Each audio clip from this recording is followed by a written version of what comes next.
అందుకు ప్రియమైన సహోదరి సహోదరులకు యేసుక్రీస్తు నామములో శుభములు. దేవుని యొక్క నూతనమైన కృప మీకు కలుగును గాక. ఈరోజు దేవుడు మనకిచ్చిన మాట ప్రసంగి గ్రంథం 8వ అధ్యాయము 5వ వచనం. ధర్మం ఆచరించు వారికి కీడేమియో సంభవింపదు, సమయం వచ్చిననియో న్యాయం జరుగుననియో జ్ఞానులు మనస్సున తెలుసుకొందరు. ఈ మాటలు మనము ప్రసంగి గ్రంథంలో చూస్తున్నాము. మహాజ్ఞాని అయిన సొలొమోను మహారాజు ప్రసంగిగా ఉంటూ ఈ మాటలు రచించినట్టుగా వీటిని దేవుడు ఆమోదించి బైబిల్ గ్రంథంలో పొందుపరిచినట్టుగా మనము చూడగలమట.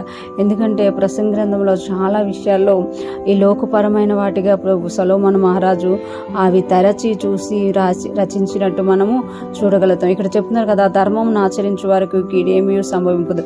అంటే లోకంలో ఉన్న ధర్మము, వాక్యానుసారంగా ఉన్న ధర్మం ఆచరించే వారికి కీడేమీ సంభవింపదు. ధర్మము అని అంటే ఎవరైతే దేవుని వాక్యాన్ని అనుసరించి నడుస్తారో, ఎవరైతే దేవుని వాక్యానుసారంగా జీవిస్తారో వారికి కీడేమీ సంభవింపదనమాట. ఎందుకనంటే వాక్యం వారిని కాపాడుతుంది. లోకపరంగా చూస్తే కూడా చాలా మంది అంటారు ధర్మమును ఎవరైతే కాపాడతారో వారికి ధర్మము కాపాడుతుంది అని.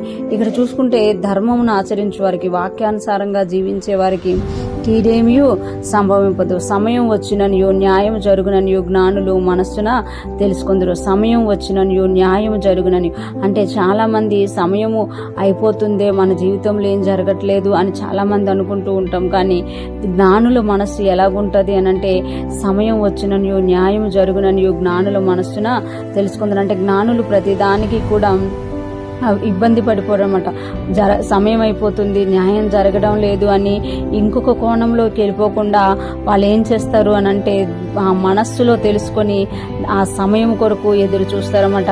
అంటే ఎప్పుడైతే మనము దేవుని వాక్యానుసారంగా జీవిస్తామో, దేవుడు సమయాల్ని, కాలాల్ని తన చేతిలో ఉంచుకున్నారని మనము గ్రహించి ఆ సమయాల్ని, ఆ కాలం వచ్చే వరకు, ఆ న్యాయం చేసే దేవుడు ఉన్నారని, న్యాయం జరిగే వరకు మనము మనస్సును తెలుసుకొని ధైర్యంగా ఉంటామట. ఒకవేళ మనస్సులో తెలియలేదనుకోండి, బాధపడిపోతూ ఉంటామన్నమాట. ఈరోజు ఫ్రెష్ మన్నా వింటున్న ప్రతి ఒక్కరూ జ్ఞాపకం చేసుకోవాలి.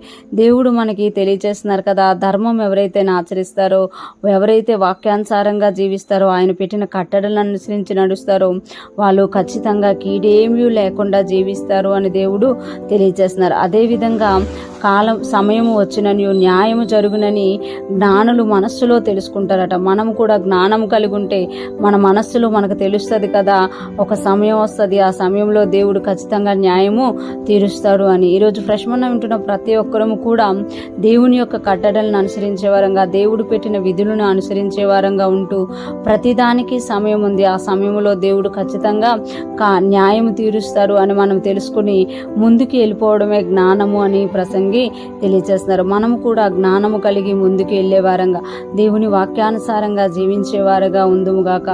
అనేక మందికి మన జీవితాలు ఒక ఆశీర్వాదకరంగాను, ఒక మోడల్ గాను ఉండునుగాక. ఆమేన్.